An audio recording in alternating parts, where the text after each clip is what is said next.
My life was meant to be a gentle sonata, a simple melody of routine. But fate, disguised in terror, played a brutal, dissonant chord. Then, Julian Thorne walked in. He didn't bring harmony. He brought the crushing weight of darkness, the scent of lethal power. He was a storm in a tailored suit, an architect of chaos who destroyed my world of order. I saw the blood, the cold evidence of his brutal rules.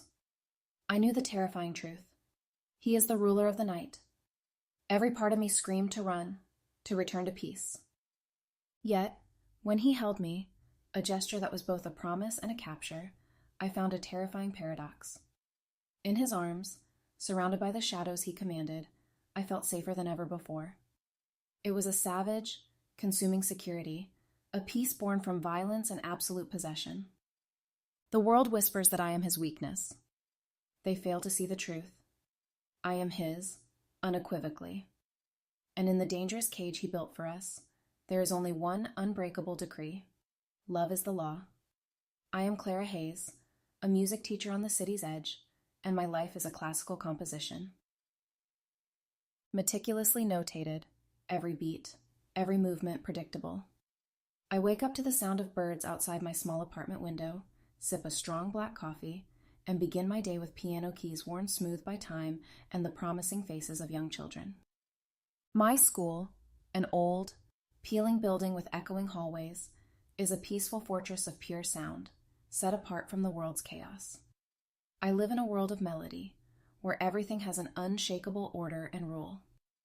I never thought that one small girl, with deep amber eyes and a transcendent musical talent, would pull me into an entirely different symphony. One of power, darkness, and lethal danger. That girl was Lena Thorne. Lena was unlike any other student. She was quiet, sometimes aloof, but when her small fingers touched the keys, a miracle happened. Lena's music wasn't just simple notes. It was an emotional whisper, an untold story of deep-seated sorrows.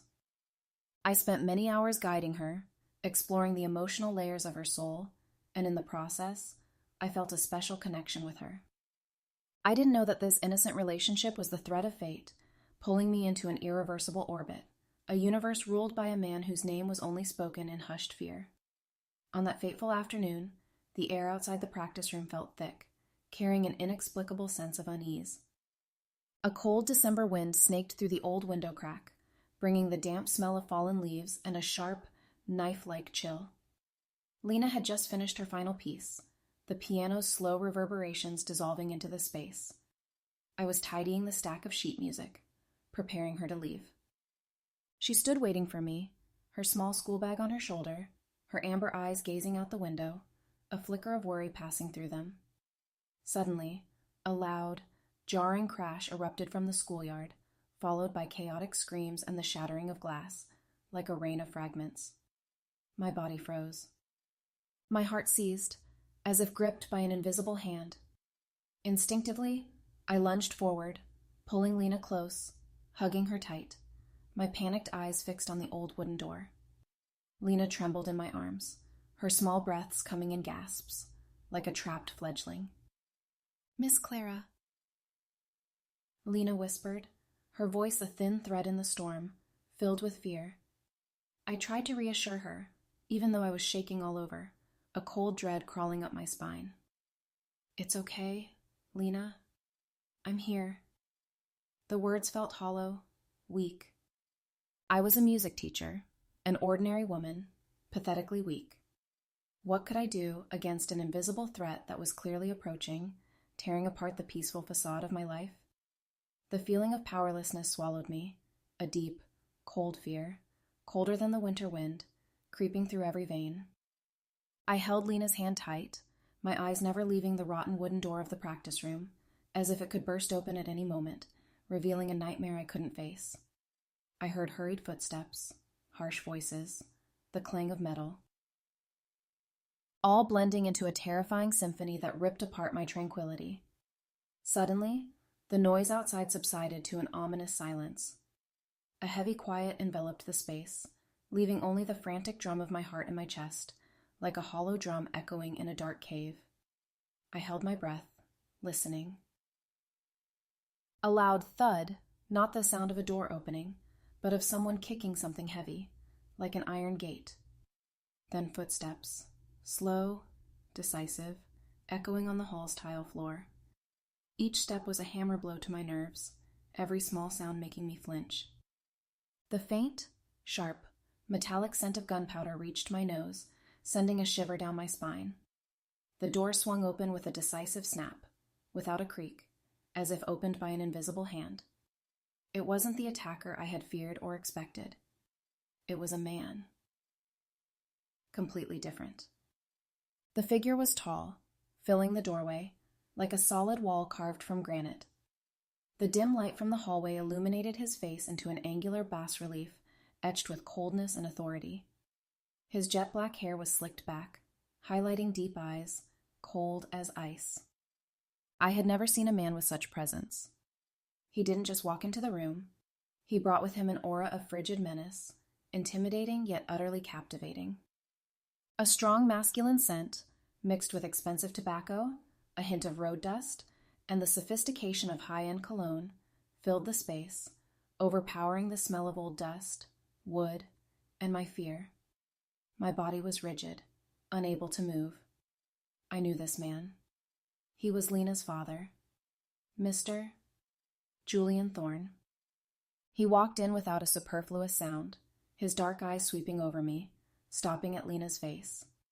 Immediately, the coldness in his gaze melted, replaced by a rare tenderness, a warm spark that pierced the darkness. Lena, his voice was deep, yet commanding, like an underground river. Are you all right? Lena let go of my hand, running to hug her father. The powerful figure gently bent down, wrapping his arms around his daughter, in an incredibly soft and protective embrace, as if she were the most precious jewel in the world. It was an image in complete contrast to the threat I had sensed from him just seconds earlier. I stood there, feeling like an outsider, witnessing a private, contradictory moment, a strange intersection of light and shadow. When his dark eyes returned to mine, the gentleness was gone, replaced by an inscrutable look, mixed with something like appraisal and a chilling coldness. I swallowed hard, my throat dry. Hello, Mr. Thorne, I whispered, my voice so small it was almost inaudible. What happened? The powerful man didn't answer immediately. His eyes scanned the room, stopping at the scratches on the desk, the scattered papers, the shards of broken glass remaining. He seemed to be calculating, analyzing everything in an instant, like a hunting eagle. A heavy silence descended, broken only by the frantic beat of my heart. Nothing to worry about, Miss Hayes, his voice was low, carrying absolute control. Just a minor incident. My men have taken care of it. Taken care of? I repeated, a feeling of confusion rising. I could still hear the faint siren of police cars in the distance, but he seemed utterly unconcerned.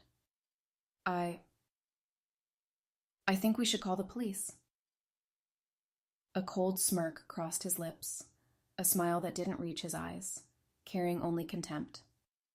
Unnecessary, he replied, his eyes piercing mine, reading every thought. I handle these matters better myself. The statement was not an explanation, but a command. A declaration of his absolute power, a subtle challenge to every social rule I had ever known. He turned to Lena. Do you want to go home now, sweetheart? Lena nodded, still slightly frightened, but full of trust in her strong father. Before leaving, the man turned to look at me one last time. Miss Hayes, he said, a fleeting annoyance in his voice, as if I were an unwanted complication. We will arrange to move Lena's lessons. Someone will contact you as soon as possible. Move the location? My heart sank in surprise. But why?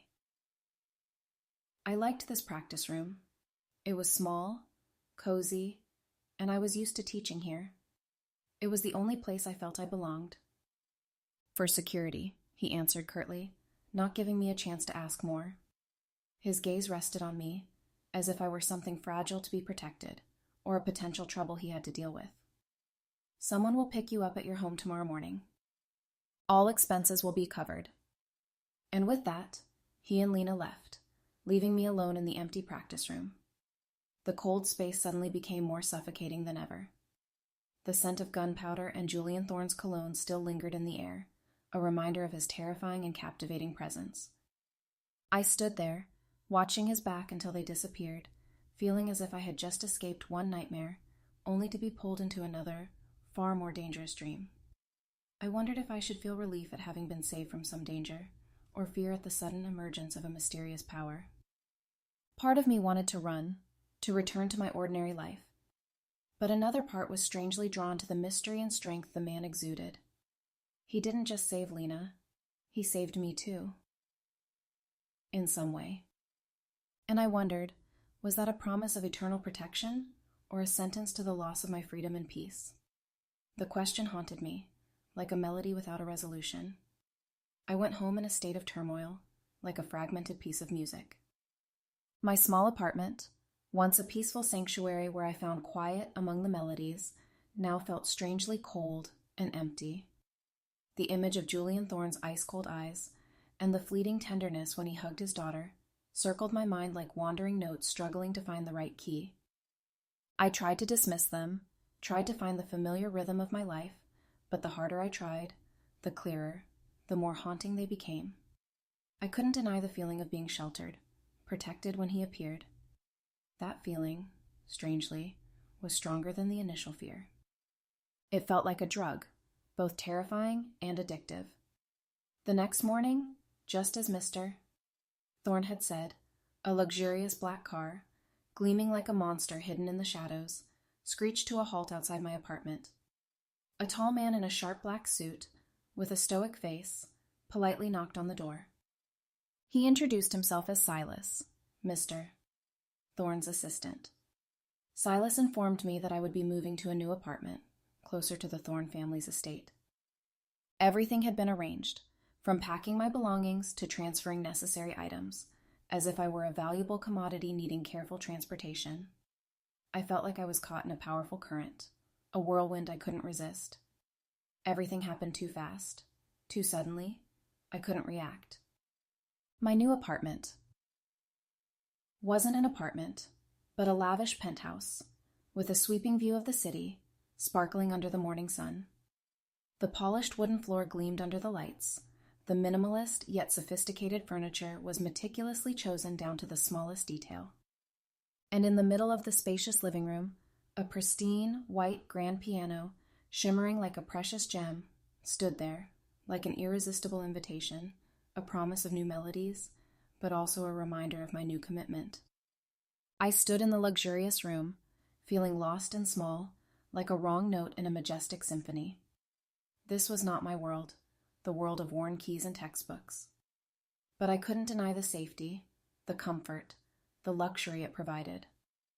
I looked out the window, the city bright beneath the lights, feeling like I was in a dream. A beautiful but dangerous dream, a dream that came with a price.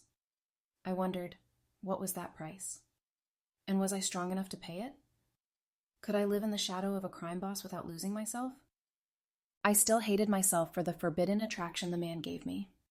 I am a music teacher. I don't belong in this world? Or did I belong to it? From the moment Julian Thorne appeared. My life completely changed from that day, like a rewritten piece of music. I started teaching Lena at the Thorne estate, a magnificent mansion hidden behind high stone walls and a fortified iron gate, guarded by men in black suits who always wore grave expressions.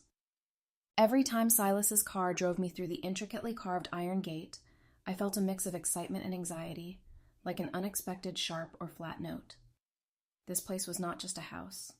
It was a fortress, a world unto itself, completely separated from everything I had ever known. Lena's lessons took place in a spacious room, specially designed for music, like a sanctuary of melody. The sleek black grand piano reflected the light from the dazzling crystal chandelier. Classic oil paintings of great composers hung on the walls, and a strange silence enveloped the room, only broken by Lena's playing. Lena was an exceptional student. She was focused, diligent, and had a special sensitivity to music, an ability to understand deep melodies better than anyone. Through Lena, I began to see pieces of her father's world. Even in his absence, Mr. Thorne's presence permeated everywhere. The inexplicably strict rules, the excessive caution of the servants, their hushed whispers, and the contemplation in Lena's eyes. All were signs, fragments of a larger picture I couldn't yet comprehend. Julian Thorne was often absent during Lena's lessons. He was a busy, powerful man, with work I couldn't imagine. But occasionally, I would catch a glimpse of him. Sometimes he'd walk through the main hall, his eyes glancing at me with a cold, mysterious look, like a flash of lightning in the dark night. Other times, I'd hear his deep, commanding voice from the library, speaking on the phone in a language I didn't understand, but full of control and power. Each time, I felt an electric current run down my spine, a shiver that was both fearful and exhilarating. I knew he was a dangerous man, powerfully unpredictable, a ruler of darkness. But because of this, I was even more strangely attracted to him, like a moth drawn to a flame. I detested myself for that forbidden attraction. I was a music teacher, an ordinary, weak woman. How could I be drawn to a man like him, a man whose world was blood and violence? That internal conflict haunted me endlessly. One afternoon, Lena was practicing a Beethoven sonata, an emotional and technical piece. She played very well, but she kept making a mistake in one section, the notes constantly out of sync, unable to find their correct position. I patiently guided her, correcting every note, every beat, trying to help her find the flow of the melody. Suddenly, the practice room door gently opened without a sound. Julian Thorne stood there, quietly observing, like a ghost. He wore a charcoal suit, his tie loosened, looking as if he had just returned from a long, stressful workday. Fatigue was evident on his face, but it didn't diminish his powerful aura. On the contrary, it added a mysterious dignity. Lena, sensing her father's presence, flinched. She played a wrong note, the jarring sound breaking the silence. The powerful man walked in, but said nothing. He just leaned against the doorframe, his eyes fixed on Lena, then sweeping over me, his gaze sharp as blades. She's progressed a lot. His voice was deep, carrying a rare hint of satisfaction, a seldom given acknowledgement. Miss Hayes has taught her very well. Unexpected compliment made me blush, my heart beating faster. Thank you, Mr. Thorne. Lena is a very talented and diligent student. He didn't reply, only nodding slightly, his eyes never leaving me. I felt his gaze scrutinizing me, as if reading my soul, uncovering every hidden secret. The silence stretched, full of tension, like a violin string pulled to its breaking point. I sensed the mystery and danger emanating from him, but at the same time, there was an unnamed gentleness in the way he looked at his daughter, a warm spark piercing the darkness. It seems she needs more time to perfect this section, the powerful man said, his eyes still on Lena, like a loving father. Could you spend some extra time with her? Of course, I replied quickly, without hesitation. I can stay later, or add an extra lesson if needed. I want Lena to fulfill her potential. He looked at me, a slight smirk playing on his lips, a smile that was both seductive and mysterious. Good. All expenses will not be an issue. Then he turned to Lena. Sweetheart, keep practicing. I'll wait in the library. He placed his hand on Lena's head, stroking her hair gently, a gesture full of love, full of protection. Then he left, leaving me with a jumble of mixed emotions. I hated myself for being drawn to that complexity, to that strange combination of power, danger, and the gentleness he showed his daughter. It was like a dissonant piece of music, both unpleasant and impossible to stop listening to. The next few weeks, I realized I was no longer just a music teacher for Lena. I had become a small, inseparable part of the Thorne family's world. I often had dinner with Lena, and sometimes with Mr. Thorne too. Those meals were no longer just small talk. They became deeper conversations, where he revealed little by little about himself, about his hardline views on the world, on protection, on loyalty. He spoke of building an empire, of enemies always lurking, of unwritten rules I couldn't fully understand. I also began to share about my life, about my dream of playing music, of teaching, about the melodies that shaped my soul. He listened, his eyes attentive, and I felt a strange connection slowly forming between us, crossing the boundaries of owner and protected, of ruler and commoner. One evening, as I was leaving after the lesson, Marcus— No, Silas stopped me in the hallway, his face grim. Miss Hayes, his voice was dry, carrying an ill omen. Mr. Thorne wants to see you in the library. My heart pounded, like a frantic drum in my chest. I had prepared for this moment, a moment to face the truth, but I didn't think it would come so soon. Mr. Thorne's library was a vast room, with towering bookshelves filled with antique leather-bound books, precious works I could only dream of. The scent of sandalwood and old paper intertwined, creating a space that was both formal, mysterious, and full of power. He was standing in front of the fireplace, a glass of shimmering whiskey in his hand, the firelight flickering on his angular face, making him look even more imposing, like a god of darkness. Mr. Thorne? I asked, my voice slightly trembling, small enough to almost get lost in the large space. He turned, his dark eyes looking at me. Have a seat, Miss Hayes. He pointed to the large leather armchair opposite, a luxurious armchair with an air of coldness. I sat down, my palms sweaty, feeling like I was sitting on a pile of fire. What did you want to discuss? The powerful man took a sip of his whiskey, his eyes never leaving me. I want to know if you understand your position. His voice was cold, sharp, like a newly honed blade. I was stunned, feeling as if I had been hit by an iceberg. My position? I am Lena's music teacher. He gave a slight, humorless laugh, a smile that didn't reach his eyes, carrying only contempt. Miss Hayes, you are an intelligent woman. I believe you understand that when you stepped into this house, you stepped into another world. A world without common law, without the restraints of the rules you once knew. A world where I am the law. I felt a cold rush run down my spine, as if gripped by an invisible hand. I don't understand what you mean.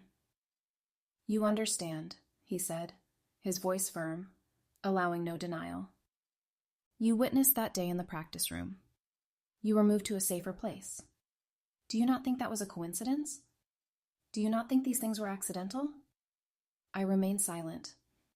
I had asked myself many times, but I never dared to face the truth, the terrifying name. Are you suggesting you are a part of the underworld?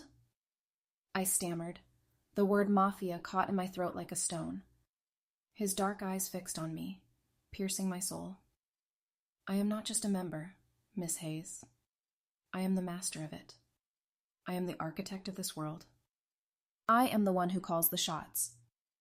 The air in the room seemed to thicken, heavily suffocating. I felt like I was standing on a sheer cliff, looking down into a black abyss where demons awaited. Julian Thorne was the boss. Lena's father, the man who saved me, who gave me security and forbidden tremors, was the ruler of a criminal empire, an empire built on blood and power. I know this is difficult for you to accept, he continued, his voice still terrifyingly calm, as if he were talking about the weather. But it is the truth. And now, you know too much. You have seen too much. My heart pounded as if wanting to leap out of my chest, like a bird trapped in a cage. What? What are you going to do to me? He set the whiskey glass down on the table, the sound of glass against wood echoing dryly in the silence, like a gunshot. He walked closer to me, each step slow, intimidating, like a beast approaching its prey. His strong masculine scent enveloped me, making me feel suffocated. I felt like a hunted beast backed into a corner, with no escape. Miss Hayes, he said, his voice deeper, more haunting, full of authority, full of power. I won't hurt you. On the contrary, I will protect you. You have become a part of my world from the moment you held my daughter in your arms that day.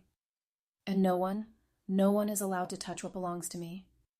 You are mine, Clara. The words were not merely a threat, but a declaration of possession, an undeniable affirmation.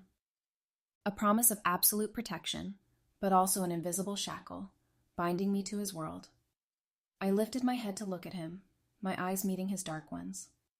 In the depths of his gaze, I saw not only danger, but also an intense fire, an inexplicable desire to possess, a deep loneliness. I was afraid, trembling, but at the same time, an indescribable shiver ran down my spine, a strange response. I wondered, was I stepping into a gilded cage, where I would lose everything, or was I finding a safe haven amidst a world of chaos and violence? And what was worse? The fear of death, or the deadly attraction from the very man who had sealed my fate? I detested myself for feeling a confusing excitement, a response to his declaration, an acceptance of fate. I felt like I was pushed into a corner, with no way back. I knew the truth. The terrifying truth about this man, about the world he ruled. A world of darkness, violence, and absolute power. But what was more frightening was that I no longer felt completely repulsed. A part of me, a dark and vulnerable part I never knew existed, was captivated by his power and possessiveness, like a drifting boat finding shore in a storm. I had seen him protect Lena, and his declaration of belonging to me for me, though terrifying, brought a strange sense of security, a surprising peace. Mr. Thorne, I tried to regain my composure, though my voice was still trembling, weak. I am not a person of that world. I am just an ordinary music teacher. I don't belong here. He stepped closer, close enough that I could smell his subtle scent, inhale the warmth from his strong body, feel the latent power within him. And now you are a part of it, he whispered, his voice deep as velvet, yet commanding, full of authority. You touched my daughter, saw what you shouldn't have seen. You have been protected by me. There is no turning back, Clara. He used my name, intimately yet hauntingly, like another declaration of ownership, an indelible mark. From now on, you belong to me.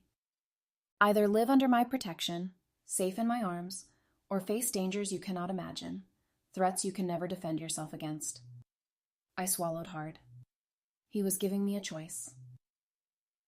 But in reality, there was no choice at all.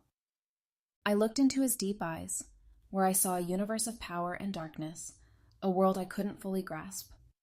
A feeling of powerlessness enveloped me, but mixed with it was a faint spark of curiosity. I wanted to know more about him, about his world, about why he was so obsessed with protecting me and Lena.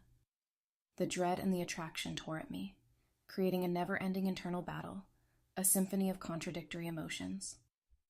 I wondered, was this the beginning of my destruction, or the birth of a forbidden love, stronger than anything I had ever known? I detested myself for feeling a confusing excitement, a response to his declaration, as if my soul was destined to belong to him. The days that followed, I lived in a state of ambiguity, caught between overwhelming fear and a strange emotion I dared not name. It felt like an unfinished piece of music, with unpredictable sharp and flat notes.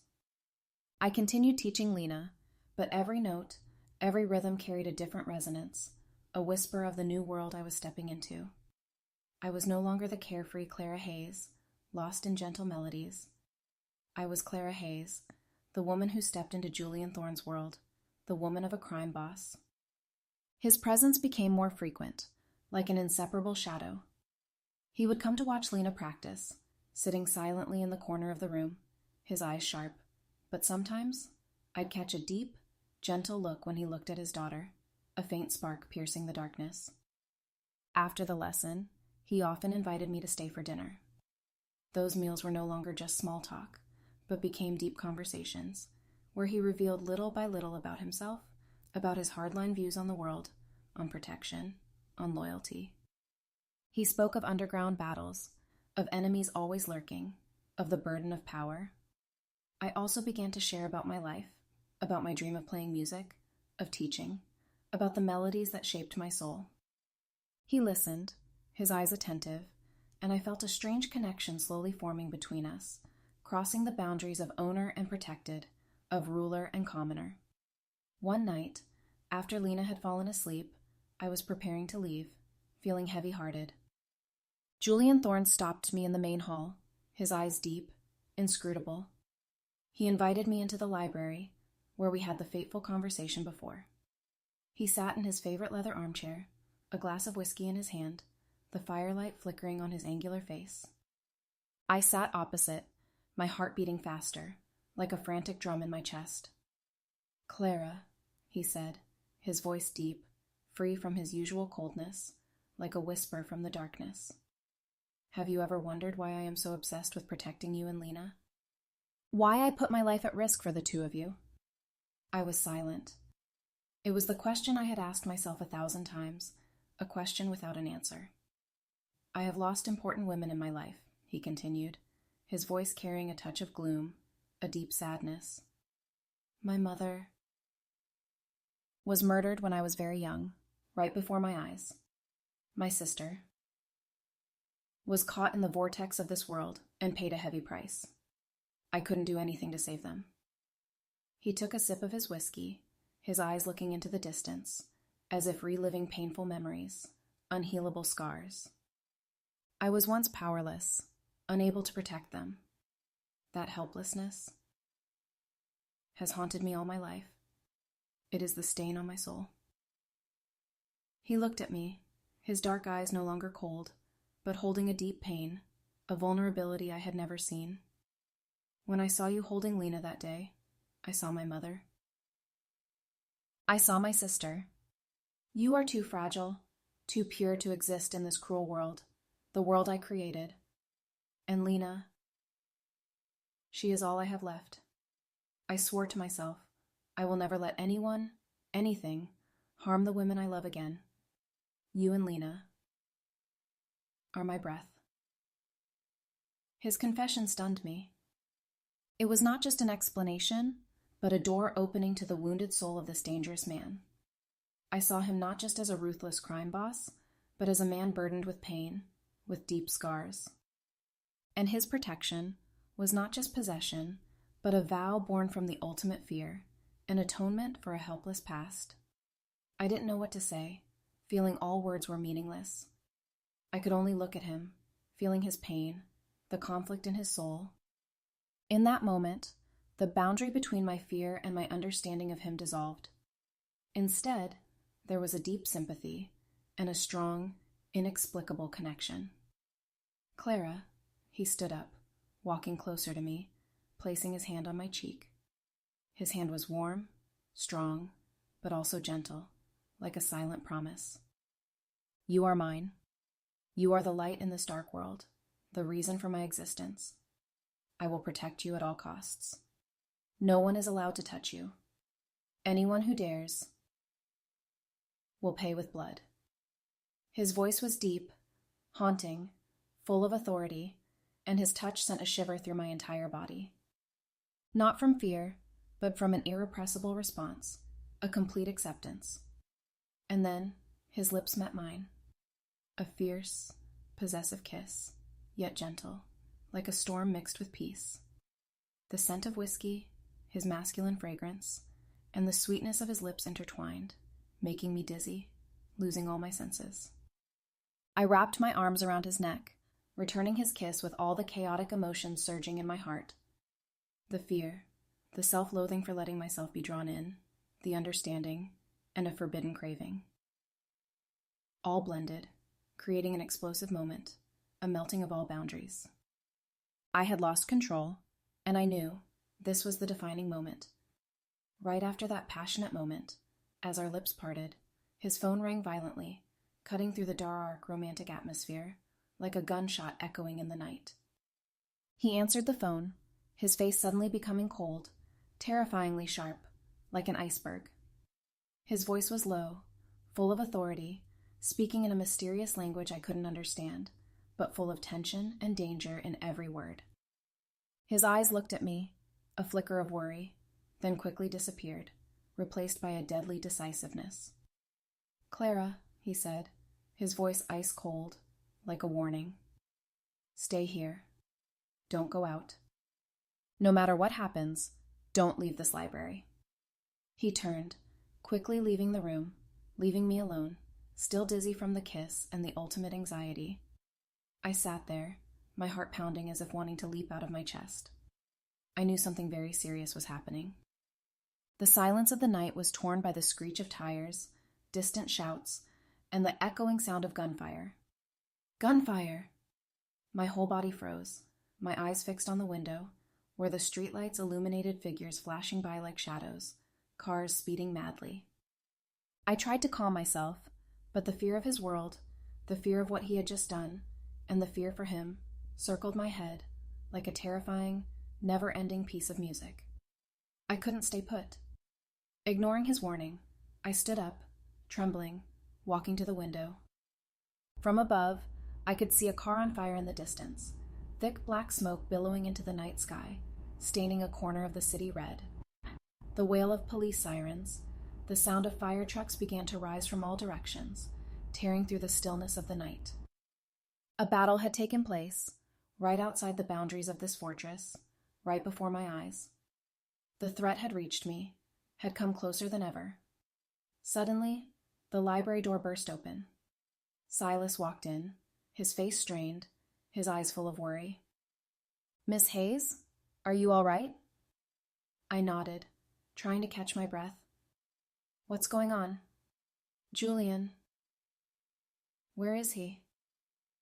"An attack," Silas replied, his voice dry, sounding exhausted.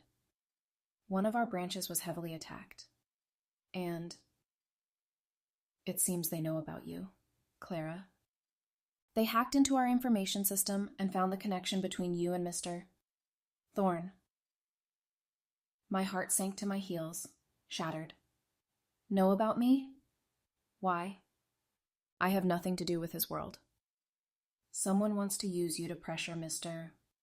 Thorne," Silas explained, his eyes filled with sympathy but also determination. "They know you are important to him. You are his weakness. And also his strength." Silas's words sent me into extreme panic. I was a music teacher, an ordinary, weak woman. I couldn't be anyone's target. But now, I had become a pawn in the war of the underworld, a commodity to be exchanged. It was all because I stepped into Julian Thorne's world.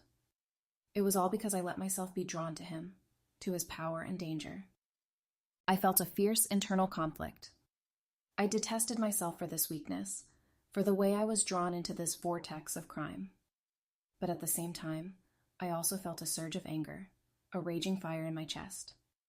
Anger at the people who dared target me, anger at the world that stole my peace. And an immeasurable worry for Julian Thorne. He was out there, facing danger, because of me. Time passed slowly, as if infinitely. Every moment was torture. I paced back and forth in the library, every small sound making me jump, every flickering light making me fearful. Chaotic thoughts spun in my head, like a never-ending storm. Was he safe? Was I a burden to him? Did he regret pulling me into this? Would he even come back alive to me and Lena? Finally, after hours of desperate waiting, the library door opened once more. Julian Thorne walked in, like a god of darkness returning from the battlefield. His suit jacket was badly torn at the shoulder, a streak of dried blood on his cheekbone, but his eyes were still sharp, full of power, without a hint of fear or hesitation. He wasn't seriously injured, but I could see the fatigue and exhaustion clearly on his face, the stressed lines deeply etched. I ran to him, unable to suppress the surge of worry. "Are you all right?" I asked, my voice choked, tears welling up. He looked at me, a cold smirk appearing. "A few minor scratches," he replied, his voice deep and raspy, full of lethality. "Nothing to worry about.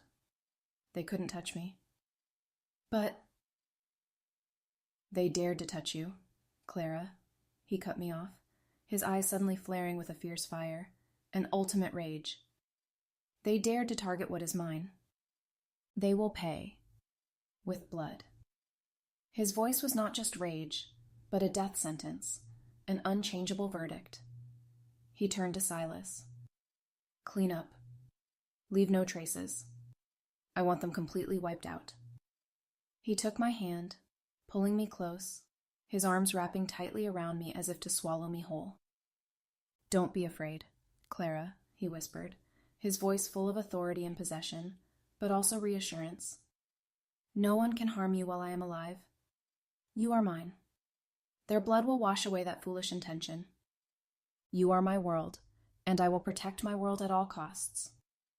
His words were both reassurance and a terrifying threat directed at anyone who dared challenge his power, dared touch his woman. And I wondered, was I standing next to a devil or a guardian angel? The conflict in my heart intensified more than ever, like a symphony of contradictory emotions. The days following the attack were a dark, heavy period, like an endless requiem. The Thorn Mansion became an even more impenetrable fortress, every corner closely guarded. Men in black suits appeared more often, their eyes sharp, constantly patrolling, like silent shadows in the night. The atmosphere was filled with tension, an invisible worry, and the faint scent of gunpowder lingering in the air. I felt trapped, caught between a world I didn't belong to, a world of blood and power, and a man I couldn't leave, a man who had completely captured my soul. Julian Thorne disappeared more frequently. He went out, dealing with his business work I couldn't clearly know, but I could feel their danger. Every time he left, I lived in heavy anticipation. Every moment that passed was torture. I looked out the window. The city seemed submerged in a gloomy haze, hiding secrets and underground battles. I could do nothing but wait and torment myself with thoughts. How much I hated myself for being drawn into this spiral, for letting my heart be captivated by such a dangerous man, a ruler of darkness. But I also couldn't deny the worry that gnawed at my soul every time he was absent, the fear of what might happen to him. Lena also sensed the change. She became quieter, her amber eyes often looking towards the door, waiting for her father's figure. I tried to create the most peaceful atmosphere possible during music lessons, trying to let the music soothe the fears of both teacher and student, letting the pure melodies chase away the darkness. But even the most cheerful notes couldn't dispel the pervasive gloom, a profound darkness that had taken root in our souls. One night, I couldn't sleep, a restless, uneasy feeling clinging to me. I wandered down to the library, hoping to find a book to distract my mind, to escape the chaotic thoughts. The room was dark, only weak light from outside the window illuminated, creating strange shadows. Suddenly, I heard a small sound from his desk, a heavy sigh. I walked closer and saw him sitting there. Julian Thorne, with a fatigue I had never seen before, the lines on his face deeply etched with exhaustion. He was examining a stack of documents, his eyes sharp but gloomy, full of hardship. A new scar, small but visible, was on his cheekbone, proof of the battle he had just endured. Mr. Thorne?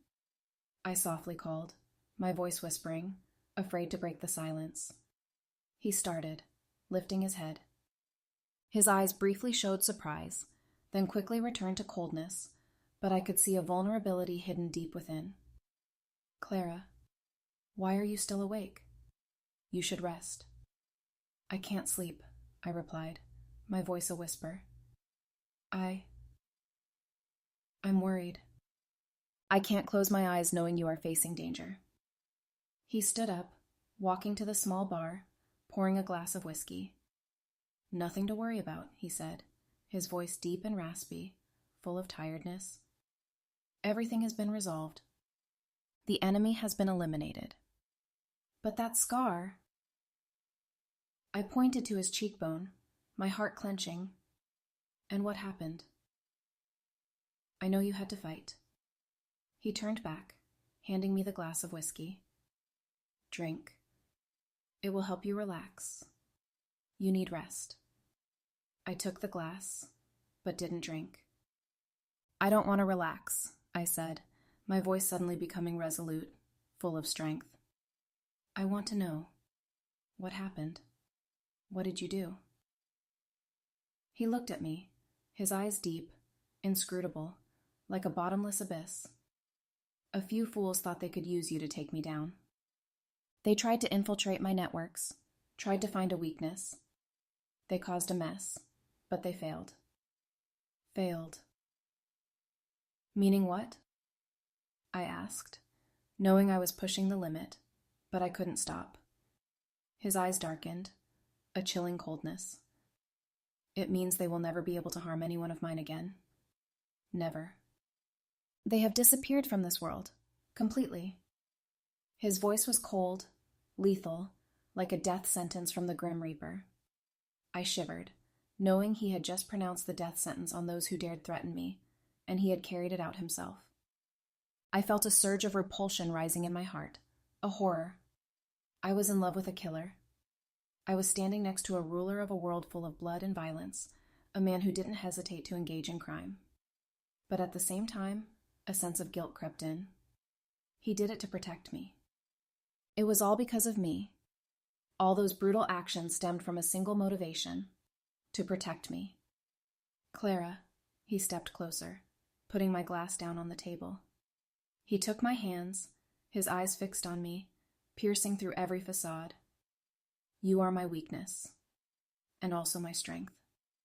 I will not let anyone touch you, not even a hair. I will fight until my last breath for you. I looked into his eyes and saw a terrifying sincerity. The sincerity of a man who dared to do everything to protect what he considered his. An absolute protection, born from violence, but also an expression of love. A dark love, but so unexpectedly true. What did you do? I asked again, my voice trembling slightly, but no longer pure fear, but a worry, an understanding. He raised his hand to gently caress my cheek, his eyes surprisingly soft, like a faint light in the dark. What needed to be done, he whispered. To keep you safe, to keep Lena safe. That is my responsibility, and my only desire. You are my everything, Clara. I felt tears welling up, rolling down my cheeks. I detested what he had done, but I was moved by that absolute protection. I hated myself for this contradiction, for letting my heart be drawn into a forbidden love. But I couldn't deny that, in his arms, I felt safer than ever. Dangerously safe, yet filled with peace. That night, I didn't leave the library. He didn't ask, and I didn't say. We sat together, in the heavy silence, only the crackle of the fire in the fireplace and the frantic beat of my heart. I leaned my head on his shoulder, feeling the warmth from his body, hearing his heart beat steadily, strongly. I knew that my life was no longer my own. I belonged to him, belonged to his world. And despite the fear, I couldn't deny that I had found a safe haven in the arms of this ruler of darkness. A love born from fear, but stronger than anything I had ever known. An atonement for his helpless past, and a promise for my future. It was a fated love, undeniable. I went through the most agonizing internal conflict, feeling torn between two worlds. The self-loathing for being drawn to a killer gnawed at me. Every time I thought about the brutal acts he had committed, the lives taken by his hand, I shivered, feeling a chill down my spine. I wondered if I was losing my conscience, losing myself. But then, when I looked into his eyes, when I felt the absolute protection he offered me, I felt a strange peace, a safety I had never experienced. I'm afraid, I whispered, my voice choked, barely able to speak. I'm afraid of what you are, afraid of your world. He tightened his arms, hugging me close as if to merge us into one. Afraid of what, Clara? His voice was deep, reassuring. You don't need to be afraid. I won't let anything touch you. Afraid of myself. For not being able to leave you, I replied, tears streaming down my cheeks. I hate myself for it. I hate the way I'm drawn to you, to this dangerous world. He gave a slight smirk, a gloomy but seductive smile. No need to be afraid, Clara. You are mine. And I will not let anyone touch you, not even yourself. You belong to me, and I will never let you go. You are my breath, my life. His words were both reassurance and an undeniable declaration of ownership, an invisible shackle stronger than any chain. Fatigue was visible on his face. The new scars and dark circles under his eyes were proof of what he had endured. He had faced so much danger, fought countless enemies to protect me, to keep me safe in his arms. I raised my hand to gently stroke the scar on his cheekbone, feeling the warmth of his skin. You have sacrificed so much for me, I whispered, my heart filled with sorrow.